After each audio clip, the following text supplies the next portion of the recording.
Hello students, प्रकाश का परावर्तन के इम्पोर्टेंट क्वेश्चन हम इस वीडियो में सॉल्व करेंगे जो कि न्यूमेरिकल्स होंगे और एग्जाम में 2 या 3 नंबर के आते हैं।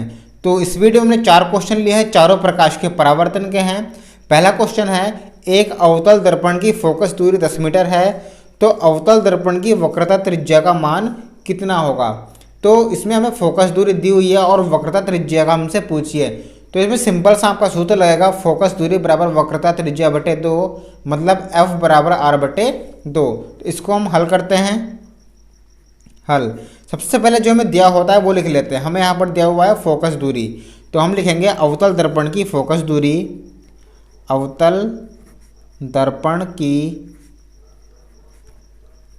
फोकस दूरी मतलब F बराबर दिया हुआ है यहाँ पर 10 मीटर। अब अवतल दर्पण की वक्रता त्रिज्या का मान कितना होगा। वक्रता त्रिज्या मतलब R, वक्रता त्रिज्या R बराबर हमें निकालना है। कोई भी क्वेश्चन अगर पूछे तो आपको इस फॉर्मेट में लिख देना है। पहले जो दिया है वो लिखो, उसके बाद जो पूछा है उसको क्वेश्चन मार्क लिख देते हैं। तो वक्रता त्रिज्या का हम लगाएंगे सूत्र, इसमें सिंपल सा है, वक्रता त्रिज्या बराबर, तो वक्रता त्रिज्या का फॉर्मूला हमारा होता है 2F। ठीक है, R बराबर 2F। तो यहाँ से हम R लगाएंगे, R बराबर 2F, 2 इंटू F का मान 10, तो R यहाँ से आपका आ गया 10 दूनी 20 मीटर। तो वक्रता त्रिज्या यहाँ से 20 मीटर आ गई। अब हम बढ़ते हैं नेक्स्ट क्वेश्चन की ओर। क्वेश्चन नंबर 2 है, 16 सेंटीमीटर फोकस दूरी के अवतल दर्पण के सामने एक वस्तु 8 सेंटीमीटर दूरी पर रखी है। प्रतिबिंब की स्थिति की गणना कीजिए। अब प्रतिबिंब की स्थिति बतानी है, प्रतिबिंब कैसा बनेगा। तो उसके लिए हमें क्या चाहिए, F दिया हुआ है 16, तो प्रतिबिंब हमारा होता है V, तो V हमें पहले निकालना है।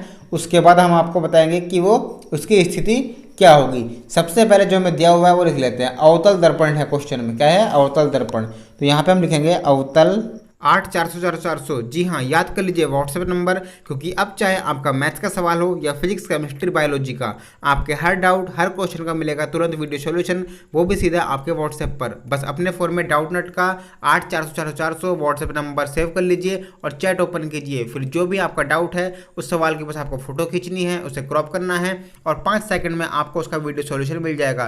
क्लास 6 से 12 IIT JEE NEET CBSE boards और सभी स्टेट बोर्ड्स के बच्चों के लिए। तो देर किस बात की, अभी जाइए और 8 400 400 400 पर अपना सवाल व्हाट्सएप कीजिए और अपने सभी डाउट्स को आउट कीजिए। लिंक डिस्क्रिप्शन में है।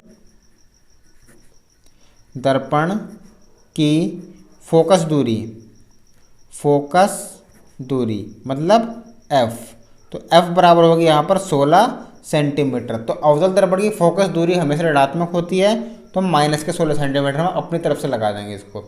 अब दिया हुआ है एक वस्तु 8 सेंटीमीटर की दूरी पर रखी है, तो अवतल दर्पण से वस्तु की दूरी U बराबर, यह है 8 सेंटीमीटर दूरी पर रखी है, तो माइनस का 8 सेंटीमीटर। अब यहाँ पर हमसे पूछा है प्रतिबिंब की स्थिति की गणना कीजिए। तो इसके लिए हम दर्पण सूत्र लगाएंगे, दर्पण सूत्र से। ठीक है, तो ये सूत्र होता है हमारा 1/U प्लस 1/V बराबर 1/F। ये सिंपल सा हमारा सूत्र होता है। अब इसको हम लगा देंगे, इसके मान रख देंगे। तो 1/U का मान है -8 प्लस 1/V बराबर 1/F का मान है -16। तो यहाँ से हमें मान निकालना है 1/V का, तो 1/V को हम इधर छोड़ेंगे, बाकी सब उधर ले जाओ। 1/16 इधर है ही पहले से, और ये प्लस का, ये माइनस का 1/8 है, बराबर के इधर आके प्लस का 1/8 होगा। अब हम 16 और 8 का लेंगे एलसीएम, 16 और 8 का एलसीएम लेंगे। तो 16 और 8 का एलसीएम आएगा हमारा 16। अब 16 से इसमें हम भाग करेंगे तो 1 आएगा, 1 माइनस का, प्लस में 8 दूनी 16 और 2 1 2। तो यहाँ से हमारा जाएगा 1/V बराबर 2 में से 1 गया, 1/16। अब क्रॉस मल्टीप्लाई, V की 1 से V और 16 की 1 से 16, तो V बराबर जो है यहाँ पर आ गया हमारा 16। अब अगर V 16 आएगा, प्लस का आएगा, तो लिख देंगे हम यहाँ पर वस्तु का आभासी प्रतिबिंब बनेगा, वस्तु का आभासी प्रतिबिंब बनेगा। अगर हमारा अवतल दर्पण से प्लस का मान आता है तो हम लिख देंगे वस्तु का आभासी प्रतिबिंब बनेगा। इस तरह से हमारा क्वेश्चन सॉल्व हो जाएगा। अब बढ़ते हैं हम क्वेश्चन नंबर 3 की ओर। तो क्वेश्चन नंबर 3 है, यदि कोई वस्तु उत्तल दर्पण के सामने 40 सेंटीमीटर दूरी पर स्थित है जिसका प्रतिबिंब 10 सेंटीमीटर दूरी पर बनता है तो उत्तल दर्पण की फोकस दूरी क्या होगी। अब उत्तल दर्पण के लिए है तो वस्तु तो हमेशा ऋणात्मक ही होती है, ठीक है। वस्तु हमेशा दर्पण की बाईं ओर रखी जाती है, चाहे अवतल हो या उत्तल हो। तो हम पहले यहाँ पर लिखेंगे दर्पण से वस्तु की दूरी, दर्पण से वस्तु की दूरी, वस्तु मतलब u। तो वस्तु की दूरी कितनी है 40 सेंटीमीटर और वस्तु की दूरी हमेशा ऋणात्मक आएगी 40 सेंटीमीटर, जिसका प्रतिबिंब 10 सेंटीमीटर दूरी पर बनता है। अब प्रतिबिंब, दर्पण से प्रतिबिंब की दूरी, तो प्रतिबिंब हमारा बनेगा प्लस का 10 सेंटीमीटर।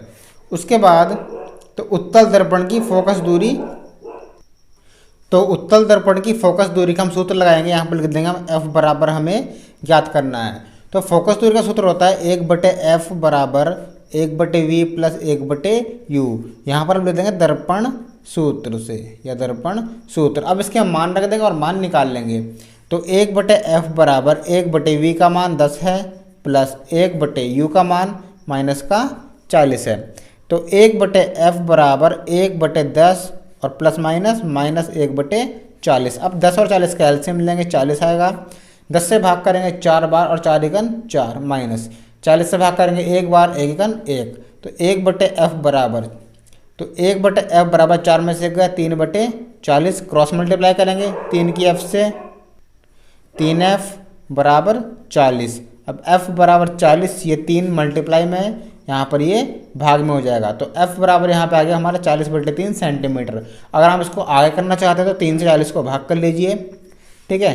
3 एकन 3, 4 में से 3 का 1 0, उसके बाद 3 तिया 9, 1 पॉइंट लगा के 0 बढ़ा लिया, 3 तिया 9, फिर 1 0, फिर 3 तिया 9। तो ऐसे एक चलता रहेगा। हम यहाँ पर पॉइंट के 2 अंक लिख देते हैं, तो यहाँ पर आ जाएगा F बराबर 13.33। तो ये इसका आंसर होगा। अब इसमें हमसे पूछा उत्तल दर्पण की फोकस दूरी क्या होगी। उत्तल दर्पण की फोकस दूरी हमारी 13.33 सेंटीमीटर होगी। ये इसका आंसर, ये रफ वर्क है, आप साइड में कर देना, ठीक है। तो इस तरह से क्वेश्चन करना है एग्जाम में। क्वेश्चन नंबर 4 इसका क्या है देखिए, यहाँ पर लिखा हुआ है यदि अवतल दर्पण की फोकस दूरी 10 सेंटीमीटर है तथा वस्तु की अवतल दर्पण से दूरी 15 सेंटीमीटर है तो अवतल दर्पण से वस्तु के प्रतिबिंब की दूरी क्या होगी। अब ये क्वेश्चन बहुत इजी है, इसको करना कैसे देख लीजिए। सबसे पहले यहाँ पर हमें दिया हुआ है अवतल दर्पण की फोकस दूरी 10 सेंटीमीटर है, तो अवतल दर्पण की फोकस दूरी हम लिख लेंगे यहाँ पर जो दिया है, अवतल दर्पण की फोकस दूरी, फोकस दूरी मतलब F। तो F यहाँ पर हमें दी हुई है 10 सेंटीमीटर, तो अवतल दर्पण की फोकस दूरी माइनस में होगी। उसके बाद वस्तु की अवतल दर्पण से दूरी कितनी है 15 सेंटीमीटर, वस्तु की अवतल दर्पण से दूरी, तो ये U, तो U बराबर हमेशा माइनस में होती है, माइनस के 15 सेंटीमीटर। वस्तु के प्रतिबिंब की दूरी क्या होगी, यहाँ पर हम लगा देंगे दर्पण सूत्र से, दर्पण सूत्र से 1/V प्लस 1/U बराबर 1/F, ये हमारा दर्पण सूत्र होता है। अब इसका मान रख देते हैं हम यहाँ पर 1/V, हमें नहीं पता कितना है V, हमें निकालना है। V प्लस 1/U, तो 1/U माइनस के 15 बराबर 1/F माइनस के 10। तो 1/V बराबर 1/ माइनस के 10, ये माइनस का 1/15 है, तो उधर जाकर हो जाएगा हमारा प्लस का 1/15। तो 1/V बराबर 15 और 10 का एलसीएम हम लेंगे तो कितना आएगा, 15 दूनी 30 आ जाएगा। 30 इसका एलसीएम आ गया, 10 से भाग करेंगे 3 और 3 एकन 3, ये माइनस का, प्लस 15 से भाग करेंगे 2, 2 एकन 2, तो 1/V बराबर माइनस का 1/30 आ गया। V की मल्टीप्लाई 1 में तो माइनस का V बराबर 30 की 1 में 30, तो V बराबर यहाँ से आ जाएगा माइनस का 30 सेंटीमीटर। अब प्रतिबिंब की दूरी क्या होगी, तो प्रतिबिंब की दूरी 30 सेंटीमीटर होगी। हम यहाँ पर लिख देंगे अतः प्रतिबिंब की दर्पण से दूरी 30 सेंटीमीटर होगी। तो इस तरह से हमें 4 न्यूमेरिकल्स और हमने कर लिए हैं, और भी न्यूमेरिकल्स के लिए नेक्स्ट वीडियो में आते रहेंगे। तो चैनल को सब्सक्राइब कर लेना और बेल आइकन प्रेस कर लेना। और हाँ, नेक्स्ट वीडियो में हम मॉडल पेपर सॉल्व करवाएंगे विज्ञान का, इंग्लिश का और मैथ्स का। तो सब्सक्राइब कीजिएगा channel RK Singh study centre. मिलते हैं नेक्स्ट वीडियो में। Thank you.